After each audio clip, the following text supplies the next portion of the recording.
नमस्कार, हिमाचल दस्तक में एक बार फिर आपका स्वागत है। मैं हूं आपके साथ मस्तराम डलैल। पेश करते हैं हिमाचल प्रदेश की प्रमुख खबरें।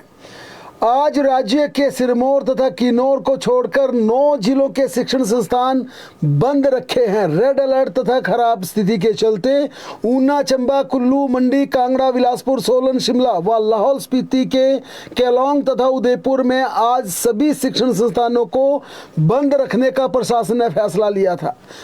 प्रदेश के कांगड़ा, चंबा, मंडी, कुल्लू और लाहौल स्पीति में कल सुबह 5 बजे तक फिर रेड अलर्ट रहेगा, क्योंकि जो रेड अलर्ट का सर्किल होता है वो 12 घंटे के लिए होता है। तो मौसम विज्ञान केंद्र के अनुसार ये रेड अलर्ट इन जिलों में कल सुबह 8:30 पर रहेगा। हालांकि चंबा जिला को छोड़कर प्रदेश के अधिकतर हिस्सों में आज दोपहर के बाद या बारिश धीमी पड़ गई या कई जगह बारिश पूरी तरह से बंद हो गई। बावजूद इसके अभी भी कई जिलों में स्थिति बेहद खराब है। नदी नाले उफान पर हैं, सड़क मार्ग टूट चुके हैं। इसके चलते कल चंबा जिला के सभी शिक्षण संस्थानों को फिर बंद रखने का फैसला लिया है। यानी कि बुधवार को भी चंबा जिला के शिक्षण संस्थान कल बंद रहेंगे। कुल्लू जिला के बंजार, मनाली और कुल्लू सब डिवीजन में शिक्षण संस्थान कल फिर बंद रहेंगे। हालांकि आनी और निर्मंड को लेकर डिप्टी कमिश्नर ने फैसला लिया कि देर शाम को एक बार फिर रिव्यू किया जाएगा, फिर इन दोनों सब डिवीजन पर अंतिम फैसला लिया जाएगा। कांगड़ा, मंडी और ऊना ये 3 जिले प्रदेश के ऐसे हैं जिसमें 50-50% संभावना है, यानी कि कल स्कूल खुल भी सकते हैं, कल बंद भी रखा जा सकता है। क्योंकि इन तीनों जिलों को लेकर जो हमारी बात हुई है उसमें डिप्टी कमिश्नर हेमराज बैरवा का कहना है कि अभी तक हम पूरी तरह से अस्वस्थ नहीं है, क्योंकि मौसम का रेड अलर्ट है, लेकिन बारिश थम चुकी है। उन्होंने ये कहा कि ज़्यादा समय तक स्कूलों को बंद नहीं रखा जा सकता, लेकिन फिर भी अगर परिस्थितियां बेहतर नहीं हुई तो एक बार फिर रात को 8-9 बजे के आसपास तक रिव्यू लिया जाएगा और कांगड़ा के स्कूलों पर फैसला लेंगे। मंडी के डीसी अपूर्व देवगन ने भी यही कहा कि हम एक बार फिर रिव्यू लेने के बाद ये तय करेंगे कि मंडी स्कूलों का क्या करना है, क्योंकि अभी भी थुनाग तथा बाली चौकी और ऐसे पद्धर के कई ऐसे क्षेत्र हैं जहां पर स्कूल पहुंचना मुश्किल है। डिप्टी कमिश्नर मंडी ने भी कहा कि कितने दिन आखिरकार स्कूलों को बंद रखेंगे, बच्चों की पढ़ाई को कितना बाधित करेंगे। उन्होंने कहा कि रेड अलर्ट कल सुबह 8 बजे तक जरूर है, लेकिन एक बार फिर हम रात को 8-9 बजे के आसपास रिव्यू करेंगे और फिर लास्ट कॉल लेंगे क्या करना है। यही स्थिति डिप्टी कमिश्नर ऊना ने कही है। उनका कहना है, जतिन लाल से जब हमारी बात हुई कि ऊना को लेकर भी हम देर शाम को रिव्यू करेंगे, कि ऊना की स्थिति का आंकलन सभी एसडीएम्स एजुकेशन डिपार्टमेंट से करने के बाद लिया जाएगा। यानी कि हिमाचल प्रदेश के ऊना, कांगड़ा और मंडी 3 जिले ऐसे हैं जिसका रिव्यू करने के बाद फैसला लिया जाएगा। लेकिन कुल्लू के 3 सब डिवीजन जिसमें बंजार है, कुल्लू है, इसके अलावा मनाली है, इनमें बंद रखने का फैसला लिया गया है। चंबा जिला के सभी शिक्षण संस्थानों को बंद रखने का फैसला लिया है। बाकी तमाम डीसी, चाहे वो डीसी शिमला अनुपम कश्यप हो, डीसी शिमला मनमोहन शर्मा हो, या फिर डीसी सिरमौर प्रियंका हो, या डीसी किन्नौर अमित हो, इन तमाम डिप्टी कमिश्नर का कहना है कि उनके जिलों में स्थिति सामान्य है, बेहतर है और वहां पर स्कूल खोल दिए जाएंगे। फिलहाल बारिश थमने के कारण इन जिलों में इन तमाम जिलों में स्कूल खुल भी सकते हैं, क्योंकि तमाम जिलों ने जिस प्रकार से बात हुई, उनसे डिस्कशन हुई, उस आधार पर इन्होंने कहा है कि हम देर रात को रिव्यू करेंगे, फिर फैसला लेंगे। चाहे वो मंडी की बात हो, कांगड़ा की हो, फिर ऊना की बात हो, देर शाम को रिव्यू किया जाएगा। हमीरपुर, सोलन, सिरमौर, शिमला, किन्नौर और बिलासपुर ने कहा कि फिलहाल कल स्कूल खुलने की पूरी संभावना है।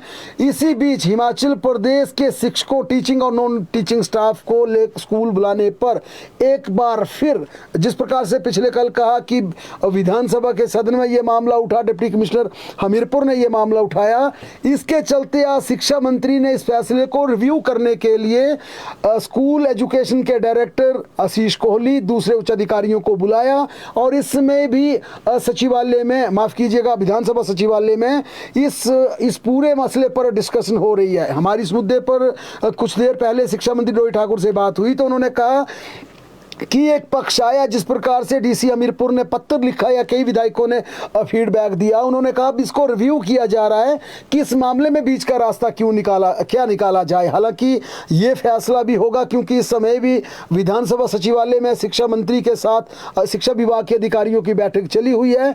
लेकिन शिक्षा मंत्री ने इतना जरूर कहा कि हम एक बीच का रास्ता निकाल रहे हैं कि जिस दिन डिजास्टर के तहत नोटिफिकेशन जारी होती है उस दिन जब बच्चों को छुट्टी दी जाएगी तो अध्यापकों को ये आदेश दिए जाने का हम प्रयास करेंगे। उन्होंने कहा कि अभी तक जब तक नोटिफिकेशन ना हो ये अंतिम फैसला नहीं माना जाएगा, लेकिन उन्होंने कहा कि इस पर अधिकारियों का मन लिया जाएगा, मुख्यमंत्री से भी बात की जाएगी कि क्यों ना उस दिन ऑनलाइन क्लासेस का प्रावधान कर दिया जाएगा। यानी जब डीसी डिप्टी कमिश्नर एसडीएमए के तहत डिजास्टर के तहत नोटिफिकेशन करेंगे स्कूलों को बंद रखने की, उसी दौरान ये एक लाइन ऐड कर दी जाएगी कि इस छुट्टी के दिन ऑनलाइन क्लासेस होगी, क्योंकि आमतौर पर देखा गया कि बरसात में और गर्मियों में जब लू चलती है, जब खराब मौसम होता है, इन परिस्थितियों में हिमाचल प्रदेश में स्कूलों को बंद रखना पड़ता है या फिर बर्फबारी में सर्दियों में स्कूलों को इक्का दुक्का दिन के लिए बंद रखना पड़ता है। तो शिक्षा मंत्री ने यह कहा कि अधिकारियों को बुलाया। ये बैठक करीब 7 साढ़े 7 बजे तक चलेगी और इसमें शिक्षकों को बुलाने पर, टीचिंग नॉन टीचिंग स्टाफ को स्कूल बुलाने पर फैसला लिया जा सकता है। और जो उन्होंने संकेत दिए, जो हिंट दिए, वो इतना जरूर कहा है कि वाकई अगर ऐसा लगता है कि टीचर्स को स्कूल नहीं बुलाना चाहिए, उन्होंने कहा इस पर शिक्षा विभाग के उच्च अधिकारियों की फीडबैक लेना जरूरी है। साथ में शिक्षा मंत्री ने यह भी कहा कि ये थोड़ा सा लॉजिक बेहतर नहीं होगा कि अगर बच्चे स्कूल नहीं आ सकते तो टीचर कैसे आए। उन्होंने कहा कि प्रदेश के दूसरे तमाम कर्मचारी भी अपने दफ्तरों तक पहुंचते हैं, लेकिन ये बात पर विचार किया जा सकता है कि क्या वाकई लंबे दिन तक छुट्टियां चलेंगी तो लंबे दिन टीचर स्कूल आकर क्या करेंगे। इसलिए हम ऑनलाइन, जिस प्रकार से कोरोना काल में ऑनलाइन क्लासेस चलती थी, हम इस पर विचार कर रहे हैं कि जिस दिन छुट्टी हो टीचर्स अपने घरों से ऑनलाइन क्लासेस बच्चों की ले लें ताकि बच्चे भी व्यस्त रहे, टीचर भी बिजी रहे और हिमाचल प्रदेश के छात्रों की पढ़ाई भी प्रभावित ना हो। इस मसले पर आज बैठक चल रही है और इस पर आज बड़ा फैसला देर शाम तक हो सकता है। यह भी है कि विधानसभा के ड्यूरिंग हो सकता है ये निर्णय बाद में लिया जाए, क्योंकि 15 सितंबर के आसपास तक अभी हिमाचल प्रदेश में बरसात का मौसम चलना है। इसके बाद भी आगे सर्दियां आएंगी, बर्फबारी होगी, फिर ये परिस्थितियां पैदा होंगी, फिर गर्मियों में फिर लू चलेगी। इसलिए ये इतना जरूर कहा गया कि एक बार जो फैसला हो जाए वो बदला ना जाए, उसे धरातल पर पूरी तरह से लागू किया जाए। और इस पर उच्च अधिकारियों का शिक्षा मंत्री ने आज सुबह ही फीडबैक मांग लिया था और इस मुद्दे पर इस समय विधानसभा सचिवालय में बैठक चल रही है। हिमाचल प्रदेश के सरकारी कर्मचारियों के तबादला आदेशों के दौरान छुट्टी पर जाने पर, जब कर्मचारियों का ट्रांसफर होता है और वे छुट्टी पर चले जाते हैं, इसे लेकर सरकार ने एक बड़ा ऑर्डर जारी किया था, उसे विड्रॉ कर लिया है।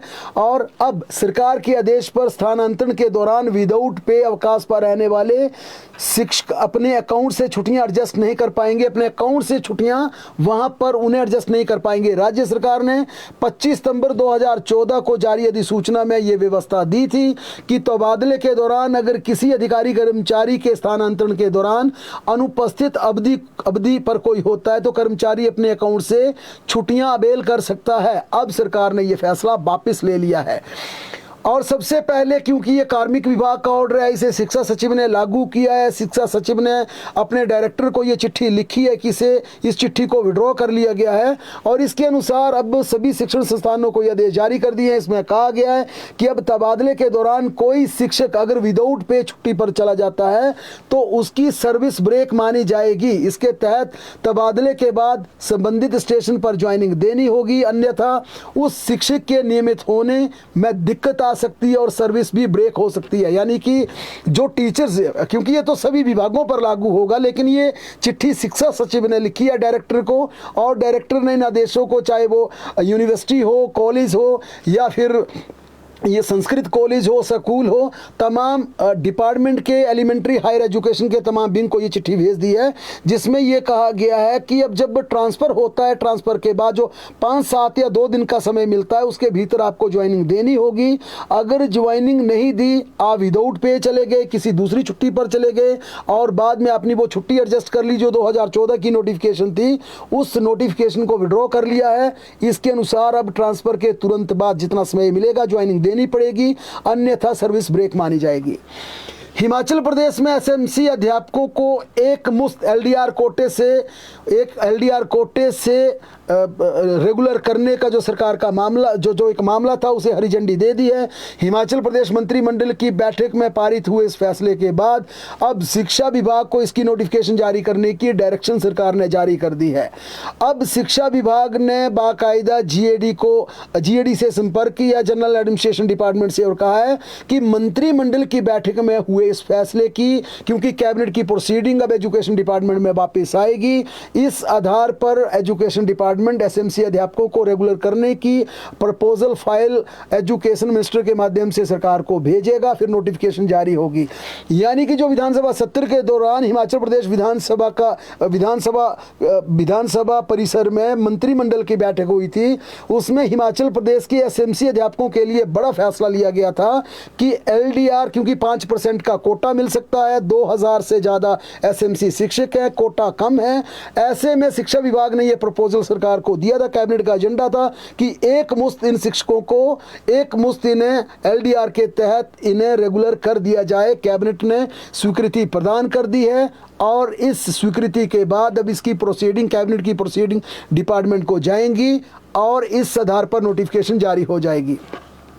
जल शक्ति विभाग के पैरा वर्कर्स ने मंगलवार को अपनी मांगों को लेकर आज विधानसभा के बाहर प्रदर्शन किया। पैरा वर्कर्स ने विधानसभा के बाहर सरकार के खिलाफ जमकर नारेबाजी की। यूनियन ने सरकार को चेतावनी दी है कि अगर सरकार का कोई नुमाइंदा उनसे बात कर मांगों पर गौर नहीं करता है तो पानी की सप्लाई को बंद कर दिया जाएगा।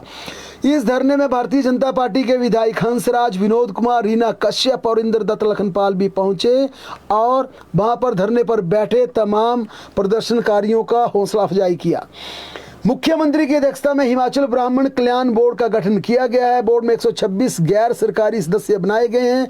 चीफ सेक्रेटरी सहित additional chief secretary, principal secretary और सेक्रेटरी रैंक के 14 अधिकारियों को इस बोर्ड में बतौर सदस्य शामिल किया गया है। सामान्य प्रशासन विभाग के सचिव को बोर्ड का सदस्य सचिव का दायित्व सौंपा गया है। बोर्ड का कार्यकाल 3 साल का निर्धारित किया गया है।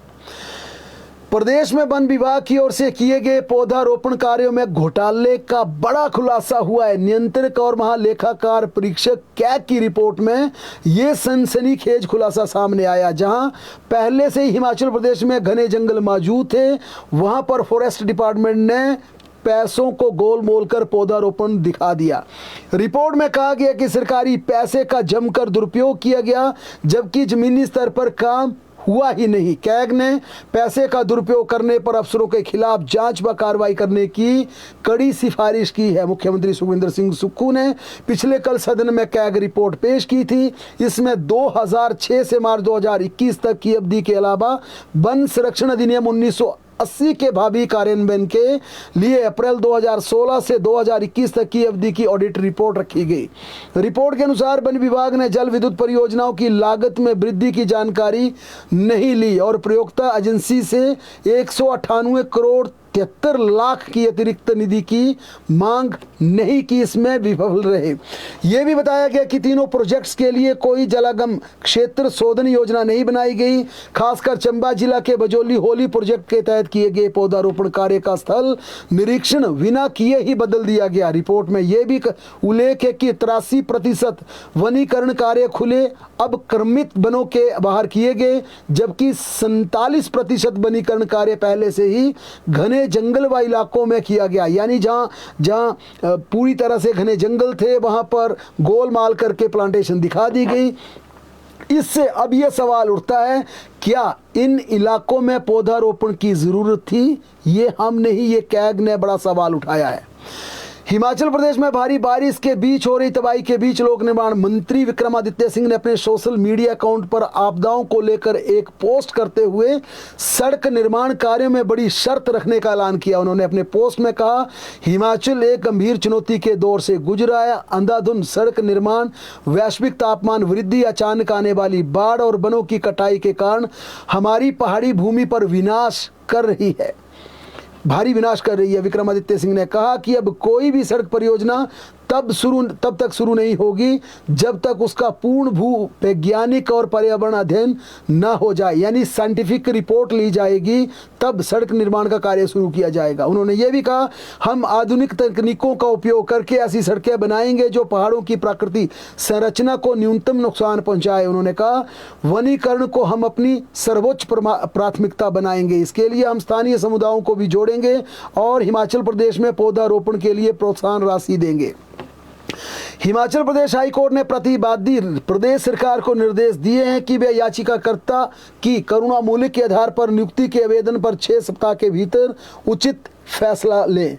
याचिकाकर्ता के अनुसार उसका पति शिक्षा विभाग में टीजीटी पद पर कार्यरत था और सेवा काल के दौरान उनका निधन हो गया था। इसके बाद पत्नी निशा कुमारी ने करुणामूलक के आधार पर नियुक्ति के लिए आवेदन किया, लेकिन विभाग की ओर से बार बार अनुरोध करने के बावजूद इस पर कोई कार्रवाई नहीं की गई।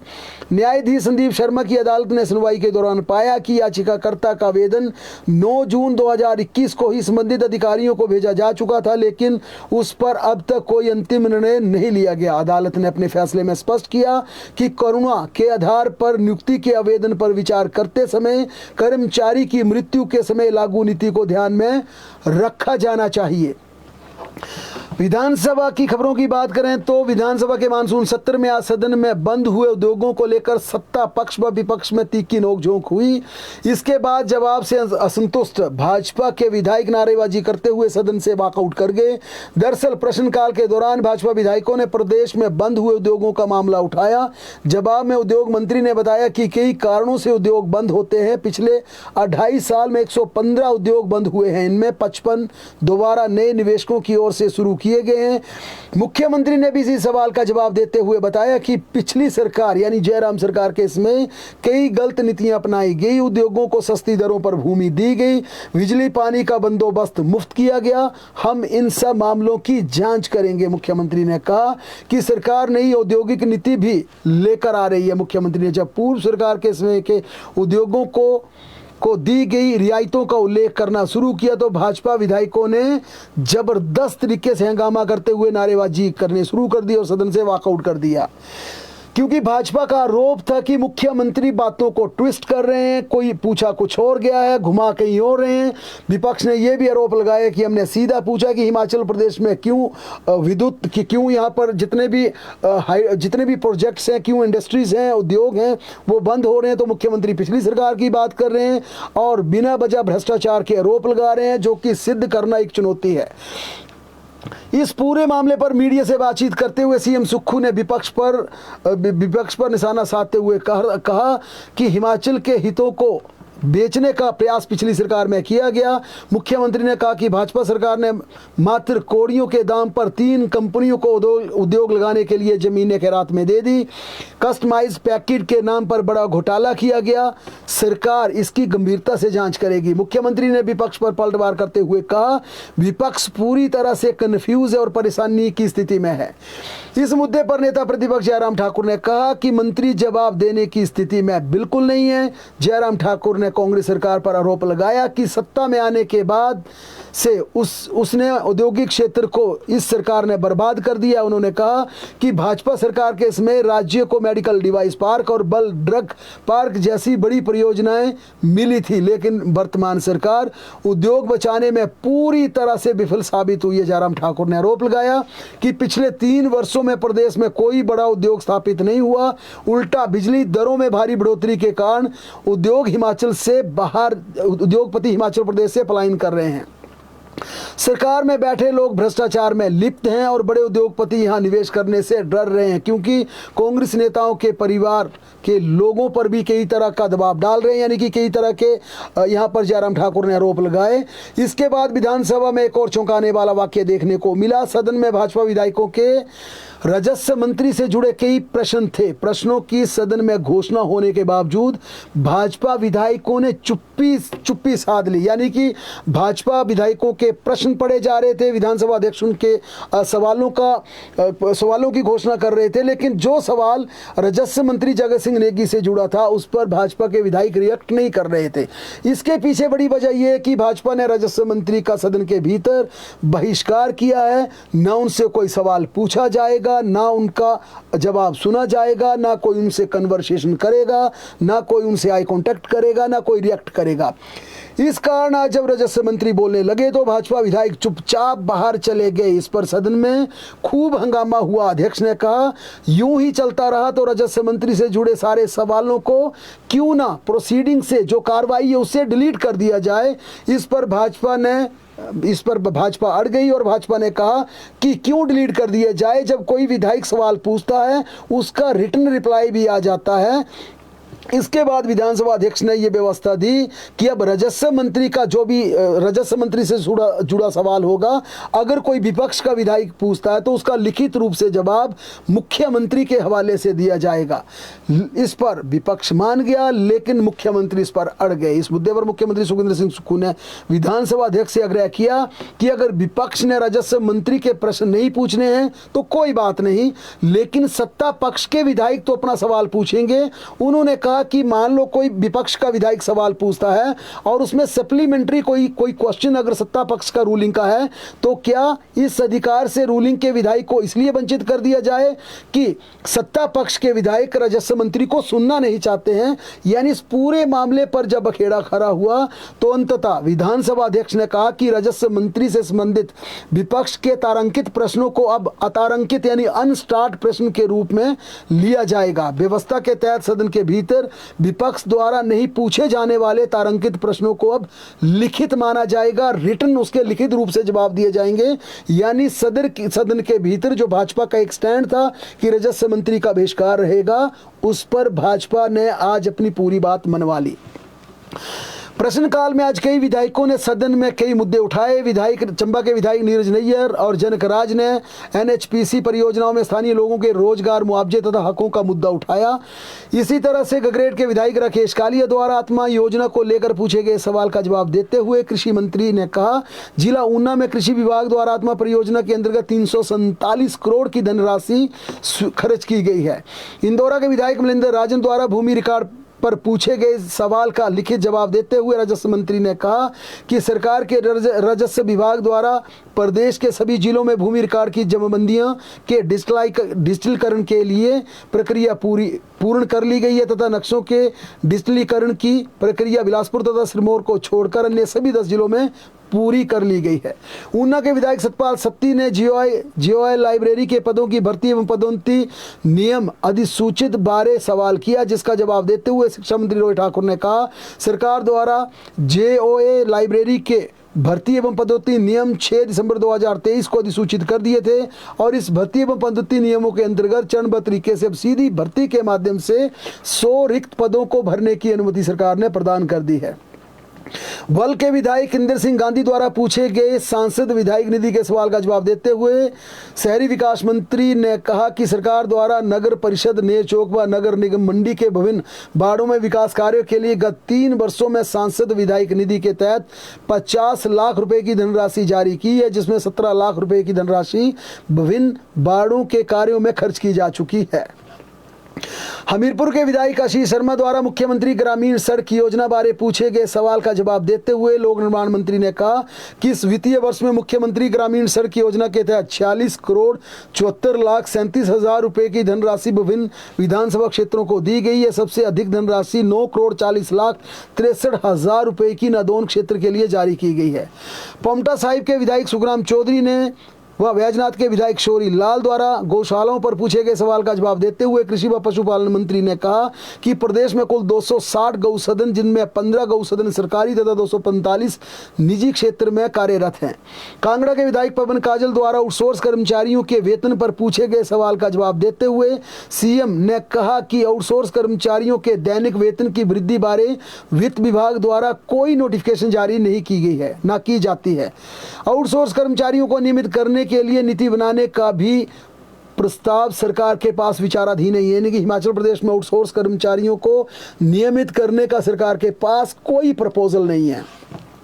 भरमौर के विधायक डॉक्टर जनकराज द्वारा पूछे गए सवाल का लिखित जवाब देते हुए राजस्व मंत्री ने कहा कि मणिमहेश तथा मिंदल माता यात्रा मार्गों पर कचरा बढ़ने व पर्यावरण क्षति की समस्याओं के निदान के लिए स्थानीय प्रशासन एवं मंदिर प्रबंधन कमेटी अपने स्तर पर कार्य कर रही है।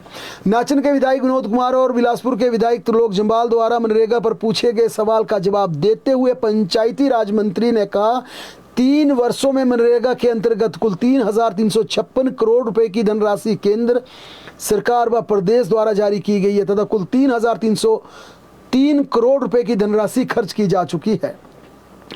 मुख्यमंत्री सुखविंदर सिंह सुक्खू के खिलाफ भाजपा विधायक सुधीर शर्मा द्वारा प्रिविलेज मोशन के लिए लिखी गई चिट्ठी को विधानसभा स्पीकर ने रिजेक्ट कर दिया। विधानसभा अध्यक्ष कुलदीप सिंह पठानिया ने कहा कि सुधीर शर्मा का प्रिविलेज मोशन का नोटिस विधानसभा की कार्रवाई का हिस्सा नहीं थी। उन्हें नियमों का हवाला देते हुए प्रिविलेज नोटिस लाना चाहिए था। इसे सोशल मीडिया और मीडिया को नहीं देना चाहिए था। इसके बाद विधानसभा ने फैसला लिया कि बिना किसी नियम के प्रिविलेज मोशन लाया, इसलिए इसे रिजेक्ट किया जाता है। दरअसल बीते कल सुधीर शर्मा ने सीएम सुक्खू के खिलाफ प्रिविलेज को लेकर विधानसभा अध्यक्ष को चिट्ठी लिखी थी। उन्होंने मुख्यमंत्री पर सदन में गलत आंकड़े प्रस्तुत करने के आरोप लगाए थे। स्पीकर द्वारा प्रिविलेज मोशन को रिजेक्ट करने के बाद सुधीर शर्मा ने कहा कि वे इसे दोबारा नियमों के तहत लाएंगे। आज भाजपा विधायक दल की बैठक शाम 7 बजे पीटरॉफ में होगी। इसमें सरकार को घेरने की रणनीति बनाई जाएगी और इसमें कई बड़े सरकार की घेराबंदी के लिए कई बड़े फैसले लिए जाएंगे।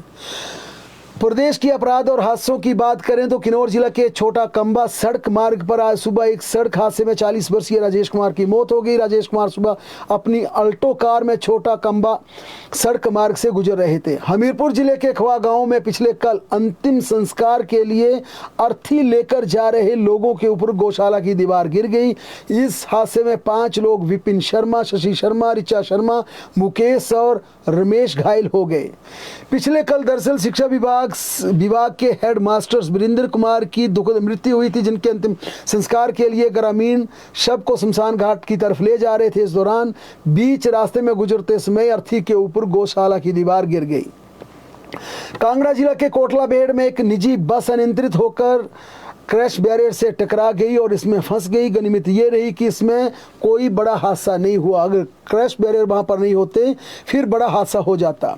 हिमाचल प्रदेश स्कूल शिक्षा बोर्ड ने DLD 2025-27 के लिए सरकारी और निजी डाइट संस्थानों में रिक्त सीटें भरने के लिए 28 अगस्त से प्रस्तावित दूसरे चरण की काउंसलिंग का शेड्यूल खराब मौसम के चलते रद्द कर दिया है। प्रदेश में 3 दिन से लगातार बारिश जारी है। चंबा जिला के अधिकतर हिस्सों का संपर्क शेष दुनिया से पूरी तरह कट चुका है, क्योंकि जितने भी संपर्क मार्ग हैं, चाहे वो नेशनल हाईवे हैं, चाहे दूसरे सड़क मार्ग है, चाहे जोत वाला रास्ता है, तुनू हट्टी का है, दुनेरा है, बनीखेत है, सारे रास्ते चंबा जिला को शेष दुनिया से जोड़ने वाले बंद हो चुके हैं और अधिकतर स्थानों पर ना बिजली है ना पानी है और चंबा जिला के अधिकतर हिस्सों का संपर्क भी पूरी तरह से टूट चुका है। सबसे बड़ी आफत भरमौर वैली में है, क्योंकि वहां पर हजारों यात्री जो कि मणिमहेश यात्रा के लिए निकले हुए थे, श्रद्धालु वहां पर फंस गए हैं। भरमौर होली का संपर्क मार्ग शेष दुनिया से पूरी तरह से कट चुका है। ना फोन कनेक्टिविटी वहां पर चल रही है, ना बिजली है, ना पानी है। पिछले करीब 48 घंटों से होली और भरमौर में बिजली पानी पूरी तरह से ठप है, कनेक्टिविटी ठप है और इस पूरे मसले को लेकर सरकार भी चिंतित है कि किस प्रकार से वहां संपर्क साधा जाए, बातचीत की जाए, क्योंकि पूरी तरह से वैली के कट जाने के बाद अभी तक ये भी आंकलन नहीं लग पा रहा है कि वहां पर क्या बड़े स्तर पर रावी नदी का जो प्रवाह तेज हुआ, क्या वहां पर नुकसान है, किस प्रकार की दिक्कतें, क्या परेशानियां हैं। इसे लेकर डीसी चंबा को जरूर निर्देश जारी किए हैं कि ऐसी व्यवस्था की जाए कि किसी भी नेटवर्क, यानी कि जितनी भी कंपनियां हैं, जितनी भी नेटवर्किंग की कंपनियां हैं, किसी का भी सिग्नल कैच होने पर किसी भी मोबाइल में आ जाए। जिस प्रकार से सिराज में 10 दिन के लिए ये सुविधा दी थी जब सिराज में भारी आपदा आई थी, तो चंबा जिला में भी उस कनेक्टिविटी को जोड़ने के लिए सरकार ने आज आश्वासन दिया है कि इस कनेक्टिविटी को जोड़ा जाए, क्योंकि चंबा में लगातार पिछले 70 से 72 घंटों से लगातार मूसलाधार बारिश हो रही है, ज़बरदस्त तरीके से बारिश हो रही है, जिससे बड़ी तबाही का वहाँ पर अनुमान है। कुल्लू जिला में भी भारी नुकसान हुआ है। ओल्ड मनाली में आज सुबह 11:30 बजे मनालसू नाला के तेज बहाव में 3 घर बह गए। मनाली के बहंग में बीती रात को एक रेस्टोरेंट और 4 दुकानें ब्यास नदी में बह गई। नदी का पानी आलू ग्राउंड और बहंग में हाईवे से ऊपर से गुजरने लगा। प्रशासन ने आलू ग्राउंड और बहंग क्षेत्र को रात में ही खाली करवा दिया था। ओल्ड मनाली में मनालसू नाला में बना पुल बाढ़ से ध्वस्त हो गया। पिलर बहने से पुल टूटकर नदी के ऊपर लटक गया। इस वजह से ओल्ड मनाली बरुआ सनाग मझाच पलचान सोलंग कोठी का संपर्क पूरी तरह से कट गया। मनाली में ब्यास नदी और दूसरे नाले जबरदस्त तरीके से उफान पर हैं। ब्यास के तेज बहाव से ग्रीन टैक्स बैरियर के पास सड़क बुरी तरह डैमेज हो गई है, जबकि बिंदु ढांग के पास मनाली ले नेशनल हाईवे का एक हिस्सा पूरी तरह से ब्यास में समा गया है। मंडी के बाली चौकी में देर रात जमीन धंसने के बाद 2 बिल्डिंग ताश के पत्तों की तरह ढह गई। इन बिल्डिंग में 40 से ज़्यादा दुकानें चल रही थी। हादसे की आशंका को देखते हुए दोनों बिल्डिंग को 5 दिन पहले ही खाली करवा दिया गया था। वहीं ब्यास का पानी मंडी शहर के साथ लगती भ्यूली कॉलोनी तक पहुंच गया। इसके बाद स्थानीय प्रशासन ने 8 परिवारों के 40 से ज़्यादा लोगों को वहां से निकालकर सुरक्षित स्थानों पर शिफ्ट कर दिया है। भ्यूली कॉलोनी में ब्यास का पानी लोगों के घरों की पहली मंजिल तक छू रहा है। अभी भी नदी का जलस्तर लगातार बढ़ रहा है, इससे खतरा भी टला नहीं है। ब्यास का पानी पंचबख्त मंदिर के प्रांगण तक पहुंच चुका है। हिमाचल प्रदेश में अगले 2 दिन के लिए भारी बारिश का येलो अलर्ट जारी किया गया। इस दौरान ऊना, कांगड़ा, मंडी व शिमला में कई स्थानों में भारी बारिश का अनुमान है। 29 अगस्त से 1 सितंबर के बीच फिर भारी बारिश होने की चेतावनी जारी की गई है। इन 4 दिनों के लिए केंद्र द्वारा ऑरेंज अलर्ट जारी किया गया। इस दौरान शिमला, सोलन, सिरमौर, कुल्लू, मंडी, कांगड़ा में भारी से भारी बारिश होने की चेतावनी जारी की गई है। बहरहाल जहां भी रहिए सुरक्षित रहिए, नदी नालों के किनारे बिल्कुल नहीं जाइए और देखते और पढ़ते रहिए हिमाचल दस्तक।